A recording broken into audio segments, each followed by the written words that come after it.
पाहतात मुक्तिदाता news channel. हे दृश्य कुठल्याही धरणाचे किंवा तलावाचे नसून हे दिग्रसमध्ये प्रसिद्ध असलेली दिनबाई शाळा आणि मोहनाबाई शाळेचे मैदान आहे। काल दिनांक 30 जुलै 2026 रोजी रात्रभर मुसळधार पाऊस सुरू होता।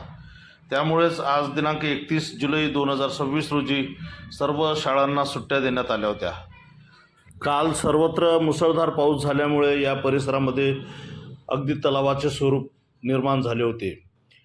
दिनबाई आणि मोहनाबाई शाळेचा परिसर हा खोलगट भाग असून या परिसराच्या समोर असलेला रोड हा उंच झाला आहे। त्यामुळे नगरपालिकेने या शाळेच्या पाण्याच्या निरसनासाठी कोणताही उपाययोजना केली नाही असे मुख्याध्यापकांचे म्हणणे आहे।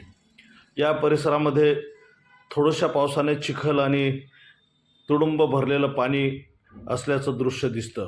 यावर कायमस्वरूपी उपाय व्हावा अशी पालकांची मागणी आहे। मुक्तिदाता न्यूजसाठी मी गौतम तुपसुंदरे आणि संदेश तुपसुंदरे।